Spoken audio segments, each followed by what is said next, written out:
Good afternoon, everyone. Apologies for the slight delay. Thank you for joining me. There's a number of people who've just joined just now. So let's crack on because I said it would only take 30 minutes. I thank you for your time on a glorious Friday afternoon. So first and foremost, a couple of things which I just want to say is uh, I will send you a recording of this particular session just in case you're taking notes. I advise you to take some notes. I think it will really help you understand. But most importantly, one of the things which I really want for all of you is to ensure that you leave this session with one or two skills that you can start using immediately with your customers, your team, and people outside work as well on how to build trust. So that's going to be the crucial piece. So at the end of those 30 minutes, now, if we get to 30 minutes and I haven't gone through everything or you have some questions, feel free to email me at ap@trust-coach. That's ap@trust-coach. And then I will answer all your questions. So, trust. Let's talk a little bit about trust. But first of all, what I want you to do is because I suspect you're here because there's something that you want to improve with your relationship with either your prospects, your customers, or your team. So right now, what I want you to do, I'd like you to write down, and this is obviously just for yourself as well. I just want you to write down a name of one person or two people where you would like to improve the relationship. And it could be either with a prospect or it may well be with an existing customer or it may be with a member of your team. A relationship that you want to improve. And then we'll come back to that and then we can and you can see how you can apply the principles which I'm going to share with you today. So that's number one. Allow me just 2 minutes. Why trust coach? Why should you listen to me? Why should you take any notice of what I have to say? So very quickly, my background is sort of 30 years in the corporate world in sales and in people management. And one of the things that happened during my time there was I struggled with relationships. And when I say I struggled with them, it's because I couldn't understand why so many prospects didn't like what I said, or I couldn't understand why I couldn't build rapport with customers and customers didn't stay with us long term. And I couldn't understand why what I thought was so good, my team just didn't reside. Sort of coincide with me or had my way of thinking. And I made a whole bunch of mistakes and I lost those relationships. And all that does is just causes you more stress and it means you worry about work and it affects your life outside work as well. On top of that, obviously, there were some personal relationships which I struggled with as well. And I discovered it was all because of trust. Now, let me tell you one thing. It's not to do with the fact that I was lazy because I may be a lot of things, but I'm not lazy. And I tried lots of different things, but it didn't work until I discovered trust at a conference in Atlanta about sort of 15, 20 years ago. And I became obsessed about this product, sorry, about this particular trait. And I started reading about it. I started learning about it. And all of a sudden, my sales career started to sort of take off. And then I came into management, people management. And then I was making those same mistakes. Then, of course, I reverted back to trust because all of those books are great. But the thing that they didn't teach me was how do you actually build trust? Okay. So today, after 30 minutes, I want you to walk away with two or three skills which you can start using immediately and notice the impact and notice how different the conversation goes to. So I don't want you to make those mistakes, which is why I created Trust Coach, and Trust Coach is specifically designed for you to have better conversations that lead to better results, that lead to better long-term success for you and the customer, the client, or the team member as well. So just before we start, I'm just going to put some slides on. Give me 1 second. Okay. My sincere apologies. So, first of all, I just want to quickly go through why is trust so important? Okay. Well, number one is trust is this invisible thing that is laying around. And it's a bit like a really good referee. A good referee doesn't get noticed, but a bad referee does. Okay. And we're in the World Cup right now. So you use a football analogy. So a bad referee gets noticed, there's focus on them, and then things start going wrong. So you will understand that if you've got someone where there's friction between you and them, or you can't seem to get your message through to them, or they just cannot get to the next level, or it feels like they're not really listening to you, I can tell you it's probably trust. The other thing is that if you've got customers that don't become long-term advocates, it's probably not to do with your service that you're giving, and it's probably nothing to do with the price that you're charging. Okay, it's invariably all down to trust. So that's why trust is super important. So I'm going to share with you some studies which says that if you create high performance teams in your business, then you're likely to have 74% less stress. Can you imagine? Imagine your life, your business life as a business owner, you're having 74% less stress. Pretty amazing. I think I'd be happy if I had 74% less stress. Secondly, the really great thing, I think personally, is this thing called energy. Now, I know people say, oh, yeah, but energy, who cares? Surely it's about productivity. But actually, if you've got a team who have 106% more energy, what you're going to find is people are going to love their work. And when people do their work with a level of energy, it's going to naturally have an effect on engagement. People are going to collaborate more, they're going to get on better. There's going to be a better culture in your office, within your teams as well. The thing about trust, and I went on lots and lots of sales courses, lots and lots of leadership training, but nobody, and certainly managers, are never taught about trust. They're taught about great techniques for managing their people, which is great, but actually the coherent piece about all relationships, okay? Think about your most loyal customer, think about your best friend, think about your life partner. The one thing they all have in common is they trust you. So, so the other reason why trust is more important is if you've got trust, you are going to invite more collaboration, more new ideas. If somebody doesn't trust you in your team, they're never going to tell you the truth 100%. They're not going to say that's not possible or I've got a better idea how we can deal with this. And that's why trust is so important because when you create a really great team trusted environment, you are going to benefit as a business owner because other people are going to share some great ideas which maybe you haven't thought of. And maybe that could be the little avenue that you need to move forward in your business. Obviously, by building trust, you build team morale. Okay. People start working as a team. If you think of elite sports team, one of the biggest factors of successful elite sports team is that they have a manager who they trust in their tactics. Okay. So England, we currently trust Thomas Tuchel to say this is the tactics, these are the substitutes we're going to do, and we trust him to do things because that's why we're in it. We trust him. And ultimately, as business managers and as business owners, one of the things we want is performance.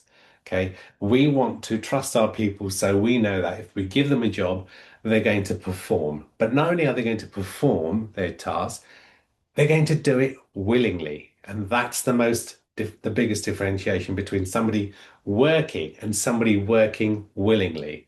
Okay. Somebody working with a level of enthusiasm and energy. And if you've got that within your business, then what you have is you have uh, people who want to stay. You have this culture, people who don't want to leave your business, which ultimately, as I said, drives culture. And culture to me is what are your people in your business doing every day?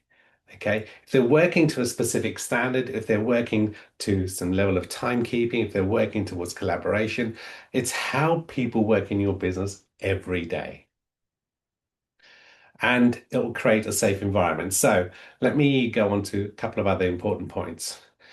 So in the workshop, I define trust as this thing which is reliability. okay, and consistency. So remember, if you think about your best friend, you may say, well, the reason he's my best friend or she's my best friend is because they're reliable. I know if I'm in trouble, if I need to lean on somebody, I can call them. They're reliable. They'll be consistent. The same in business, okay?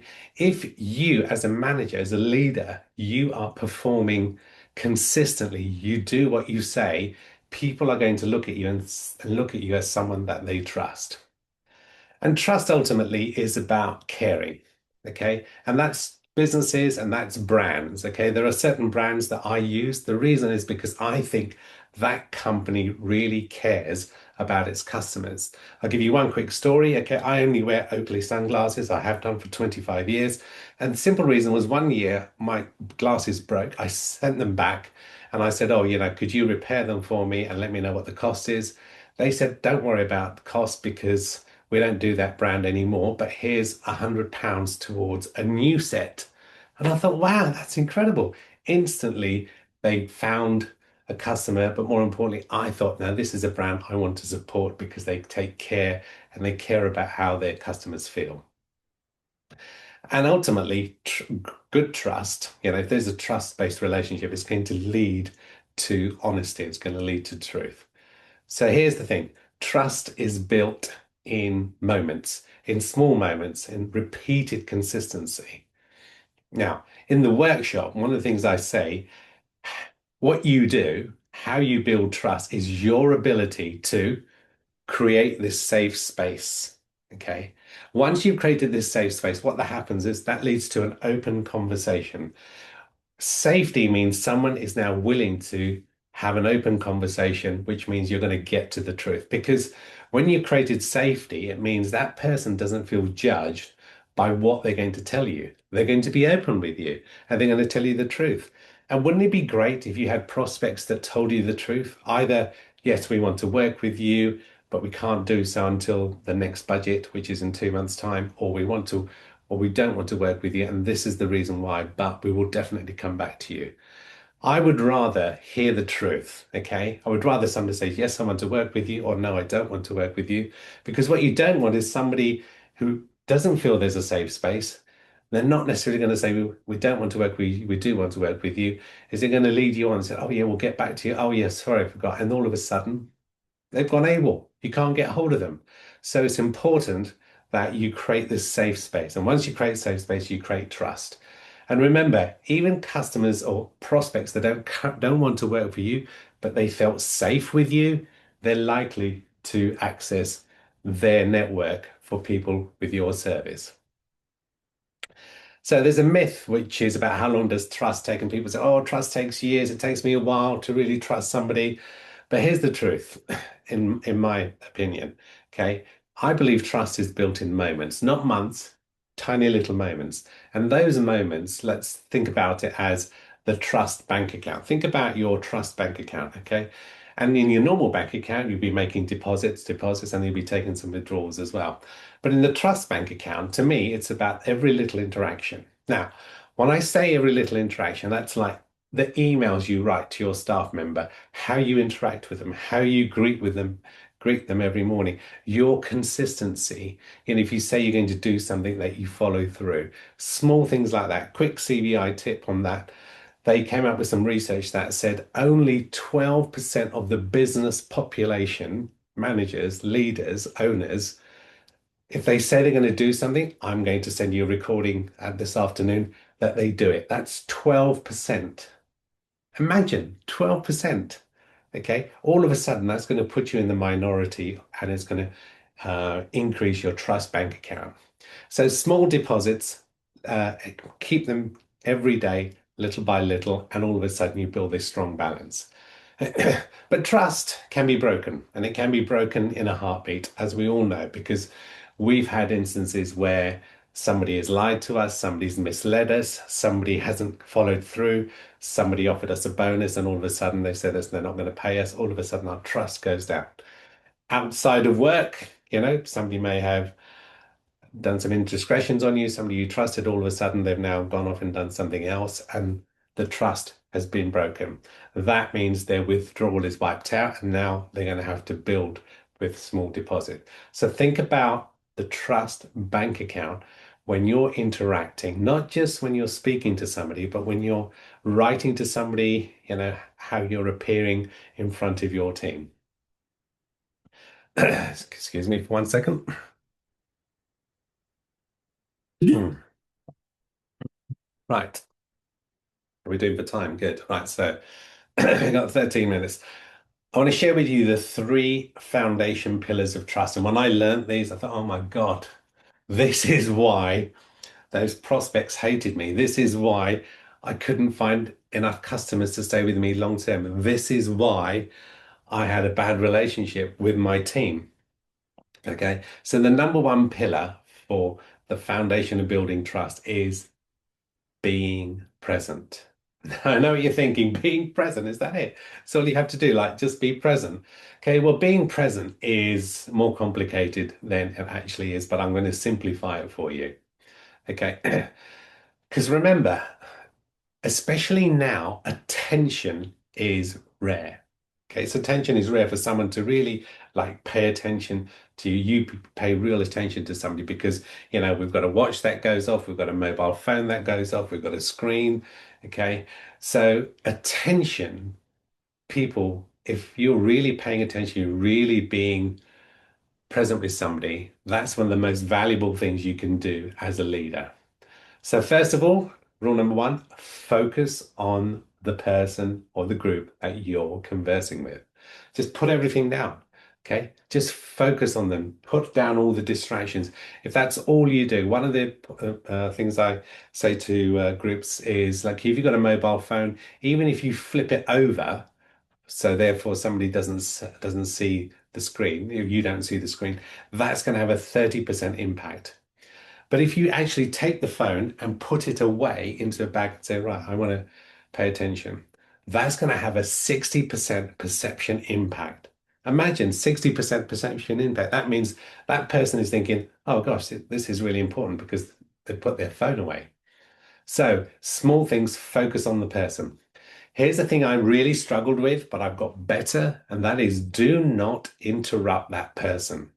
Just do not interrupt that person when they're conversing with you. How do you feel when you're talking and somebody interrupts you? Okay, that was me. I used to interrupt people all the time. Why? Because I thought I had a quick-witted answer for that. So do not interrupt that person. And then active listening. Now, in the workshop, I actually go through these in far more detail and how and distinguish between active listening and passive listening. For this particular session, what I'm going to do, I'm going to talk to you about the three levels of listening. So this is where I was listening to respond, which is as a salesperson, when I was in my sales career, I was looking out for buying signals, which means if I heard something and I thought, oh my God, I know exactly how to answer that. I know what policy will be great here.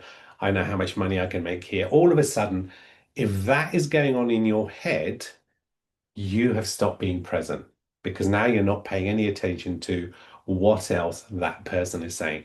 So listening to respond, okay? Level two, listening to understand. Now, at the very least, what I'd like you to get to do this afternoon is whoever you're conversing with, really pay attention to what they're listening, or sorry, what they're saying, and really understand what is it that they're actually saying. What is the pain? What's the problem? What's the issue? What is the idea that they're really trying to convey to you? Really and really pay attention to that. And if you get to level two, gosh, you're going to be so much further than where the majority of the people stand. But if you get to level three, which is listening to what's not being said, okay, this is where trust lives. Really listening to what's not being said. And that means you're paying attention to someone's body language, the way what they're saying, because what they're saying, the words may not necessarily be in line with the tonality or their body language or their facial expressions. So sometimes you can pick up on that, and you may say, look, I get the feeling there's something you want to say, by all means, are you open to sharing that with me? That is where trust stands because you're listening to what's being said, but you're also detecting other things that are going on that are not being said. And if you can get to that place, you're going to create this incredible rapport. But most importantly, you're also then going to create this environment of safety. Okay. So that is being present.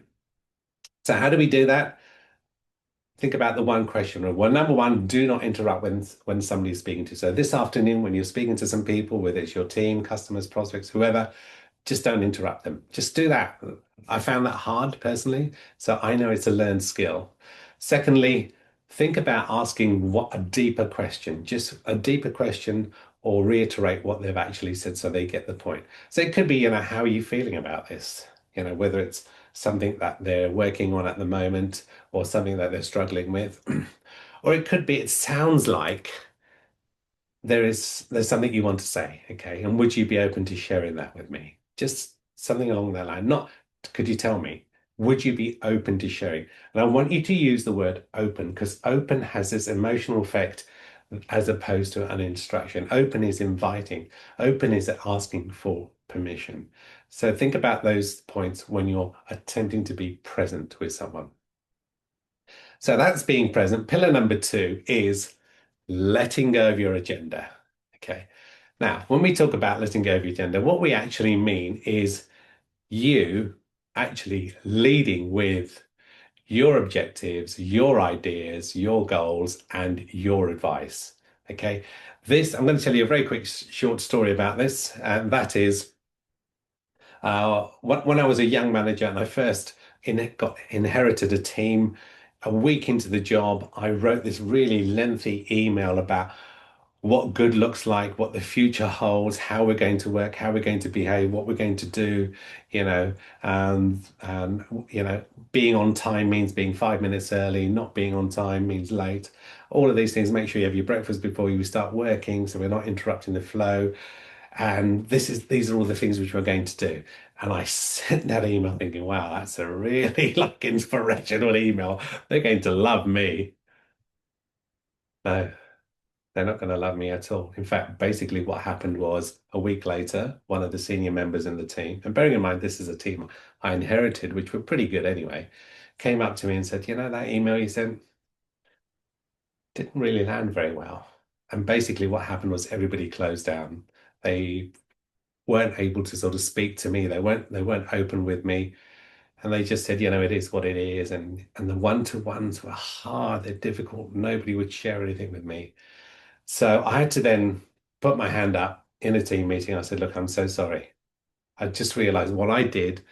I was running with my agenda, my goals, my objectives, and I did not consult you, none of you. I did not think, why don't I lean on their experience? Why don't I find out what they think? Okay. So letting go of your agenda is absolutely critical. And I made that huge mistake. I then said to them, what we're going to do is I want you to come up with some ideas of what's really working well in the business. What could we improve? How do you think we can improve it? And then what we're going to do, we're just going to run with your ideas, i.e., your agenda.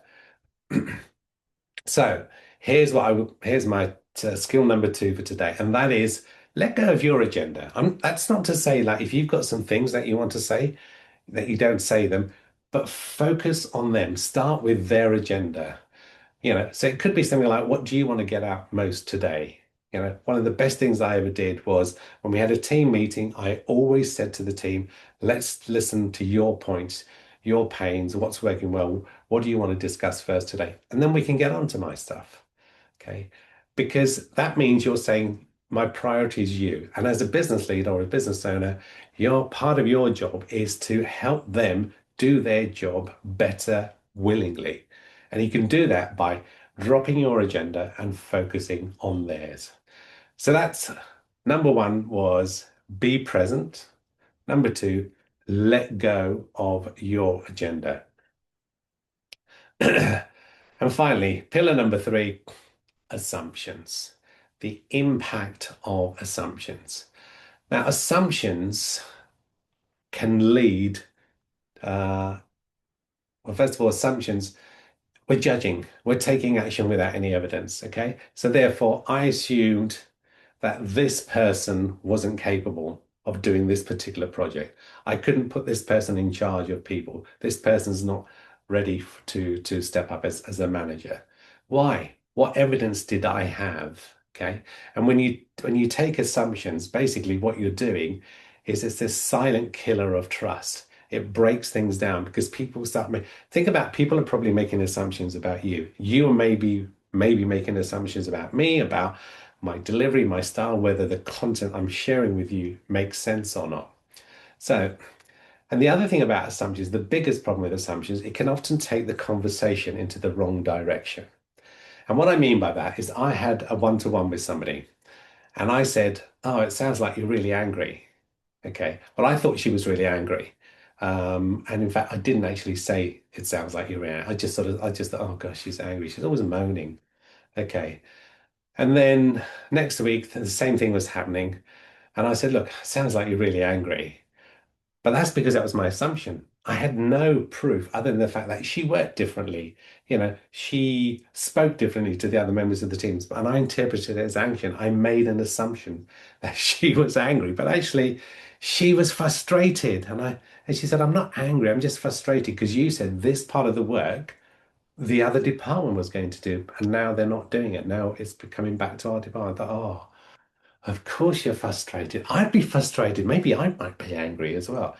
You see, because I made an assumption, I didn't check what the evidence was that said there was some issues here, that there was any evidence to suggest that she was angry. There wasn't at all.